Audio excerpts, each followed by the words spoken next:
Hi there and welcome to Central Texas Gardener. I'm Tom Spencer. Even if we failed 8th grade art class, designing our garden kindles our creativity and imagination.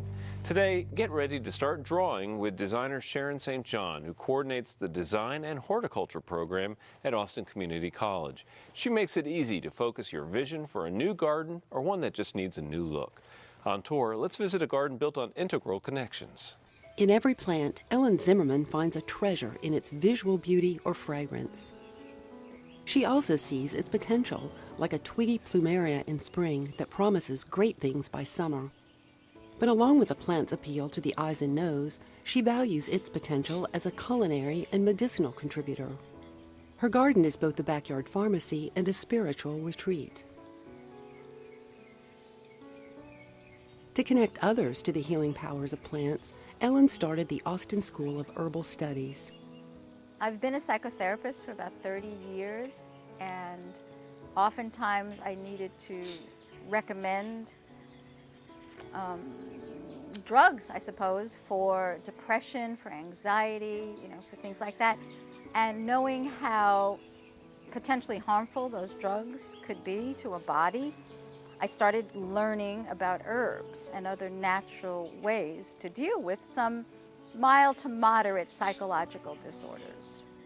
So I've always been a gardener all my life since I'm 5 years old, and I started just really learning about herbs. And then once I studied with a master herbalist, that was it. I became consumed with herbs. These days, her plants are enclosed against the creatures that value them too. When Ellen and husband Tom traded their suburban dimensions for expansive land, they wanted tramps through the woods and to meet the wildlife that owned them. But to have a garden, Tom built an enclosure with the junipers he thinned. He created trails with them to define their personal space near the house. On a spacious patio, Ellen conducts some of her classes. For Ellen and Tom, it extends their split-level outdoor living room.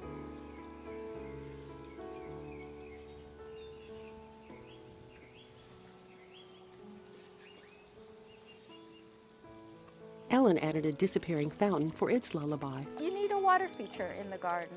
It's just so relaxing and so calming, and I just love it.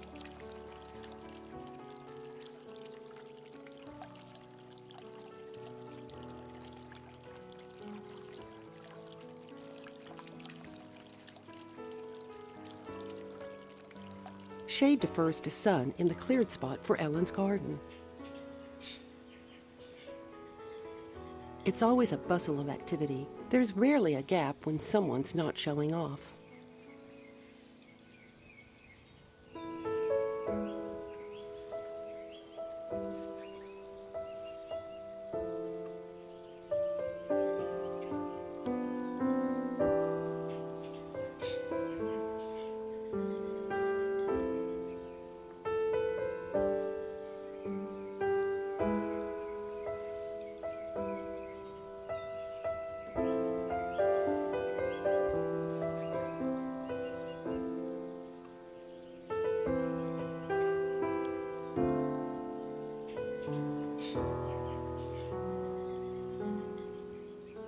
She adds the touches that complete its unique expression.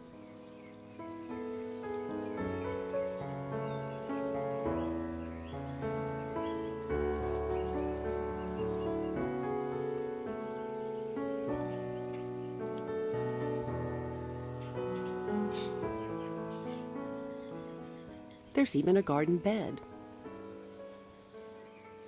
A favorite spot for young granddaughters is the secret garden she and Tom built for the family's newest plant explorers. The main garden leads to another secret room, an arborebo as they call it, a rose arbor gazebo that Tom built. It leads to an alcove that ends at the deer fence to the woods.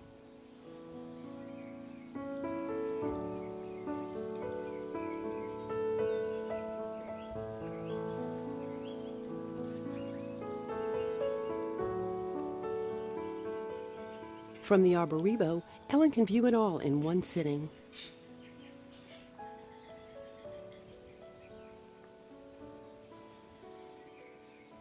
Since it's essential that no harmful products come between you and the plants destined for recipes or medicinal preparations, Ellen hit on an organic solution when grasshoppers exploded one year. And I let them out in the garden, and in 1 week's time, the grasshoppers were under control because they just zoom right after those grasshoppers, and they just eat them, and they fight for them, and they love grasshoppers.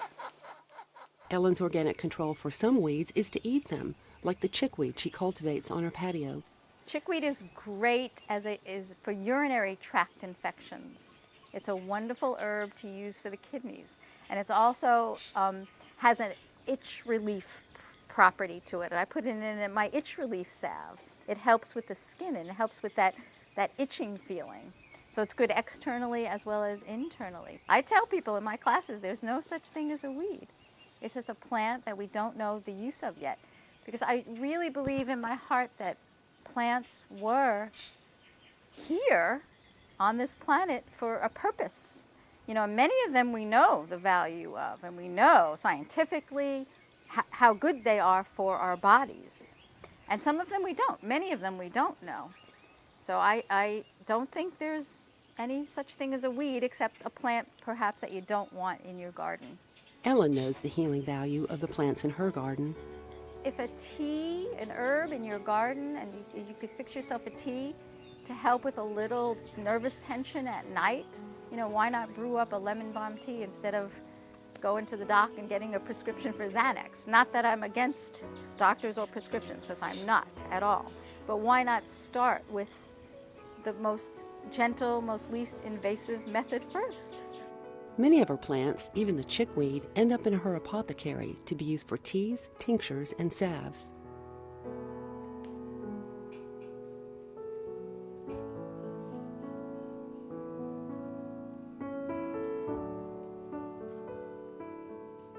But a garden's therapy extends far beyond that. I love to garden. I just love to garden. That's my passion. And I found so much peace in the garden and so many lessons from the garden that now I'm really growing into teaching people about really good life lessons from the garden, like lessons of patience, lessons of impermanence, lessons of connectedness. I mean, there's a lot of really deep philosophical lessons that we can learn from the garden. Oh, we're going to change gears now from herbs in the garden to talking about learning how to become a garden professional. And we're so fortunate here in Central Texas that Austin Community College offers a wide array of kind of professional certifications for people interested in landscape design or irrigation specialists. And I'm joined right now by Sharon St. John, who is one of the directors of this program. And it's great to have you on Central Texas Gardener. Well, thank you, Tom, and I appreciate you letting me be here so I can tell your viewers about our wonderful program. Well, it is wide-ranging. That's one of the first things I think people should know, that no matter how you want to come into the landscape business, there seems to be a pathway here. Yes, there is, and we have certificate courses. If someone wants to be a landscape designer or a professional landscape installer or a nursery, work at a nursery or greenhouse operations, and also for interior plants. Okay, so a wide range of options there available for people. Yes. And one of the things that I really think is very cool about this is that this is really hands-on instruction. In fact, you're going to be doing some hands-on projects in some of your campuses. Yes, we are. Yeah. Yes, we are, and we're real excited about that. This year we will be installing a horticulture outdoor classroom at our Riverside campus that will be designed and installed by students. That's great. Yes, we're very excited. It's going to be very sustainable with rainwater collection, composting, vegetable garden, just everything very good the students can come up with. One of the benefits I think that the community colleges have is that they're able to access talent in the community to serve as instructors. Yes. You know, there's a very flexible arrangement there.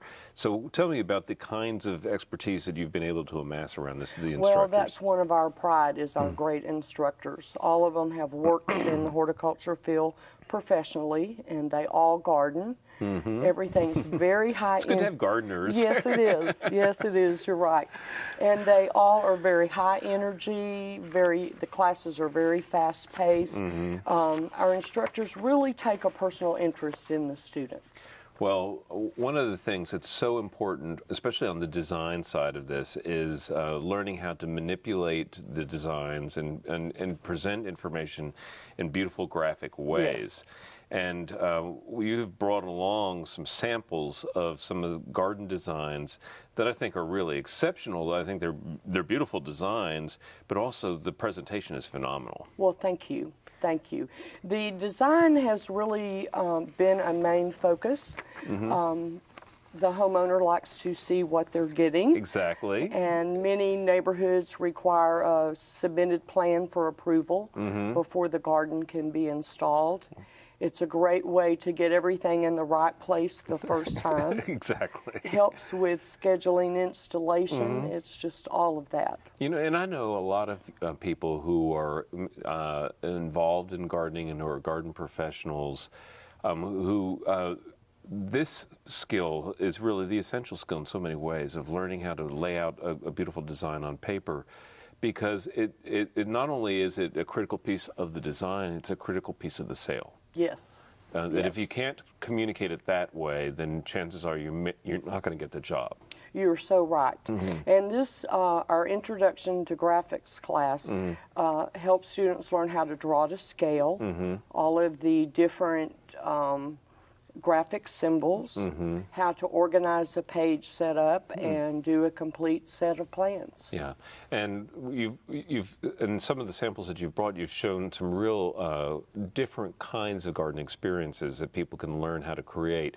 There's one, for example, where there's a lot of diagonals in the garden. Yes, yes, and it gives a really unique design and actually adds to the feeling of space.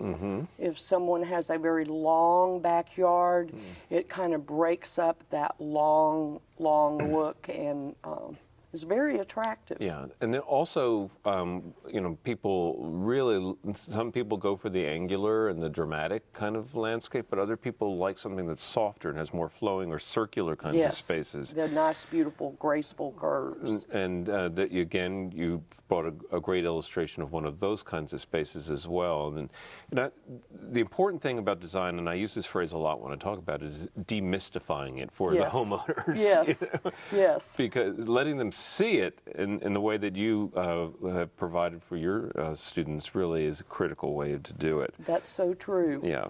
Now, the important part of any design today, it has to do with computer-generated graphics. So I assume there's a fair amount of time spent on that. Yes. Joe Sabato is our instructor for that course, and he is an instructor that has actually taken all the horticulture classes at ACC, and when he finished that, he really searched for a good computer program that would do what he needed it to do and was easy to learn. And so he teaches this course, and not only does he know the computer part, he's great with design. Well, and it also creating scenarios. There's an artist side of this as well. Yes, there is. And this is especially evident in some of these kind of outdoor room scenarios that you've brought along as well. There's some outdoor entertaining spaces that look like they could be indoor spaces. Yes, it's bringing the indoors out with our great Central Texas weather, and there's really unique ways to do that. So you have that sitting in the garden feel, and the one with the trellis makes a nice backdrop. It visually contains your eye in on the main features, which is the artwork and the furnishings. Right, and there's that whole sense of an outdoor room, which, I mean, it's almost a cliche when you talk about design, but I think you can't emphasize it enough, is that person-scaled spaces feel like rooms. Yes, they do. Yes, they do. And so, you know, think about that in an outdoor sense as well, not just about your home. Now, there's one drawing I really love for a couple of reasons. It's an outdoor space with a spa. Now, the spa is a little different than most. Yes, it is. It's at grade. This one is sunken into the ground rather than the typical raised, and there's also a sunken fire pit, and so it makes a great gathering place and a good conversation area. Well, and I love that notion of, utilization of the garden at night. Yes. And so and most people don't use their spas in the summer here, they use them in the winter. So the combination of a fire pit and a spa, I think, is really lovely. It makes for a cozy, enjoyable space. Right. Well, and that whole sense too of using the design to kind of emphasize some of maybe the architecture of the home. You have some renderings that show patterns in bricks and things like that. And that is something that, again, I often talk about when I talk about design is look at your home and think about taking some piece of it that you really love and bringing it into the garden. Absolutely. And brickwork, patterns, things like that. And you show people how to do that as well. Yes. We have lots of fun designing with patterns, and it creates a lot of interest with texture combination and can enhance the theme of the garden. Yeah. So, there's so many different ways to think about it and different challenges that the homeowners are trying to get over. And, what you're doing here, I guess, is equipping the designers with the tools necessary to meet all these varied demands. Yes, and to see the unlimited possibilities there are in design, which always makes them fun and different. Yeah. Yes. Now, you also brought a few pictures of completed projects. Yes. And one that I really love, I guess this is a Central Austin yard, and it looks like a real shady space. And let me tell you, that is one of the biggest challenges we hear about all the time. It is a challenge. I live under trees, and I have no sun, so how do I create something interesting? With that, that was heavy shade. And so we made a cozy little Asian feel, very lush plants that do well in the shade. No grass, actually very low water requirements, and very interesting with lots of texture.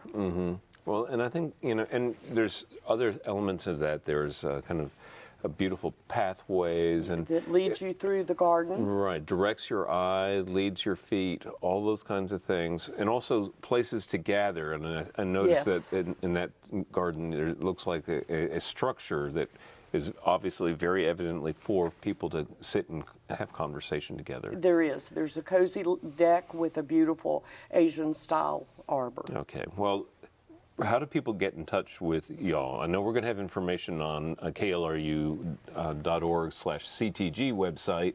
How do people get in touch with you? Okay, I'm Sharon St. John. Okay. And my office number is 223-7813. Okay, you may be sorry you gave that out. You're going to get a lot of phone calls, I think. We'll be delighted to hear from everybody, and I think everybody would enjoy it and know that they get a warm welcome at Austin Community College. All right, and and real briefly here, they can come in and sample classes, or do they have to sign up for a full curriculum? They can take courses, and that's the great thing, at any time at their convenience. Our courses, most of them are at nighttime of different nights of the week. Right.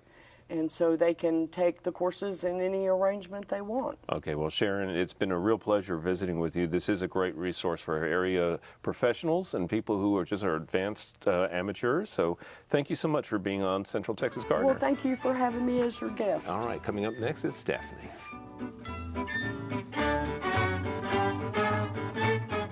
Hello and welcome to Down to Earth. I'm Daphne Richards.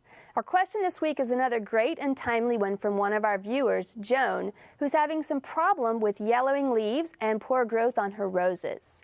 She planted them in the shade of an oak tree, which has now been pruned, and in a very small space against a wall. These are David Austin roses, which are mostly shrubby, and so they do get very large. So one issue is the amount of space that they're in. They're not getting quite enough space. Also, the oak tree, which has been pruned now, should provide more sunlight, which would be very beneficial for these roses. Roses do require at least 8 hours of sun to flower and grow properly. You also might consider replacing some of your soil with soil designed for roses, which means it would have good drainage and some organic matter in there. You also want to fertilize roses regularly to keep them growing well all through the summer and into the fall. Pruning your oak definitely did help to give that sunlight, and as we said, shrub roses do get very large and also wide, so they might need more space. Consider a vining rose instead in this situation because you have the trellis and you're so close to the wall. Maybe get a miniature rose or a much smaller rose to plant in this area, and growth should improve. Our plant this week is a rose, which is timely for planting this time of year and for Valentine's Day. Our rose this week is Mutabilis. It was named Earthkind Rose of the Year by the Texas AgriLife Extension Service in 2005. Roses named as Earthkind have been studied for years and shown to be the easiest to grow, needing very little attention. This is a very large shrub rose that does not need pruning unless you want to do so to keep it in bounds or in shape where you have it, but do give it lots of space. The flowers on this are very large, and they're known as single, meaning that they have only one row of petals. It's also known as the butterfly rose. When flowers open, they start out gold in color, and then they turn to pink and then crimson. And often petals on the same flower will be different in color, so you'll have one plant with multiple colored flowers. Unlike most other roses, it's not particular to its soil. It can take anything from very well-draining sandy soil to very heavy clay soils, even heavier than our own heavy clay. So it's a great rose for us. It's very resistant to most pests and diseases, so unlike other roses, it doesn't need to be preventatively sprayed for diseases. It also doesn't need much water or fertilizer. In fact, simply replacing the mulch yearly around your roses, that mulch will decompose and provide enough nutrients for your Earthkind roses. It does, again, need full sun in order to grow and bloom well. Roses planted not in full sun will get kind of leggy and won't bloom so much for you. The flowers are not fragrant, but the multicolored and the profuse number of blooms really do make up for that. It does bloom from spring all the way through fall, even in the heat, hot heat of our Austin summers. To do in your garden this week, it's again rose time. Prune your roses. You might choose to do so indiscriminately at first, just to get it back to a structure where you can see, to clean it out. Prune back to about 12 to 18 inches from the ground as a general rule, and prune to leave 3 to 6 of the healthiest canes. Prune to a bud that's facing outward, so you can leave the center of the plant open with very little growth so it can have good air movement. We'd love to hear from you, so please visit klru.org/CTG to send us your question or a plant of the week from your garden. Thanks, Daphne. Now let's check in with Sweetpea Hoover for Backyard Basics. Hello, I'm Sweetpea Hoover. Welcome to Backyard Basics. Today we're going to explore some ways to battle weeds that are already in our yard or try to get it before they show up. We'll be discussing pre-emergence, post-emergence, when to apply, and how. Let's start with corn gluten, one of our most popular pre-emergence. And when we say that, we're trying to nip the seed before it germinates. It's a powdered herbicide, and so you can sprinkle it at a rate that your nursery would be happy to help you with. It is best applied in mid to early February when you start to see the warmth come up for your daffodils. That's a great cue that you should be putting that down and getting those weeds before they start flourishing with our spring rains. Post-emergence are what is already existing and how we're going to beat them. We have some great natural products I'd love to explore with you. Our first one is Green Go. It is all food grade, vinegar, orange oil, kind of pleasant smelling. You want to apply these things in either early morning when the sun can actually help battle these things, a little extra heat and burning. Also, there's this great one for crabgrass. I know a lot of people are suffering from this right now. If you actually open this up and smell it, it's delicious. It's cumin, it's cinnamon, it's corn flour. All you have to do is wet down your weeds and then apply this powder, and the sun will take care of the rest by smothering it, basically breaking that little polymer coating that's on the weed. So it closely dehydrates and disappears. Another thing I want to talk about with weeding is making sure you're comfortable in your garden. First thing you can do is get a great pair of gloves. These mud gloves are one of my favorite products because it has this coating that keeps you waterproof, but also if we're dealing with something like sow thistle that has those nasty little prickers in it, it's going to protect my hands to make sure that I'm not discouraged from picking more of them. Another thing you can do for your comfort is a kneeler. It's just a great way to give that extra padding in the knees that can keep you out in your garden a little bit longer. My favorite weeding tool is this. They call it a Cape Cod weeder. The angling on this weeder, the sharp edge, as you can see, this is a well-seasoned one that I'm using every day, can get right under that root. It has a great prying mechanism to get under a taproot, especially ones that are stubbornly in the ground. And something like henbit just whisks it away.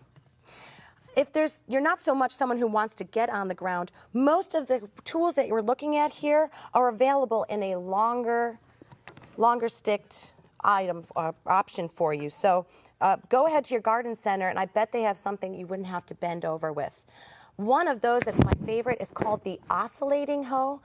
Some of my other gardeners know it by the name hula hoe. I love it because it's got two razor sharp edges that you could, with one motion, can be doing double the work. It's great for granite paths if you have those, or again for some of our shallow rooters. Again, my name is Sweetpea Hoover. It's been great to talk to you about some of my favorite tools and ways to get rid of weeds naturally. Busy hands are happy hands, so get on out there. Visit klru.org/CTG to watch online, get more tips, and follow our blog. Next week, get ideas for native perennials and shrubs. Until then, I'll see you in the garden. To learn about today's program, watch online, and follow CTG's blog, check out klru.org/CTG.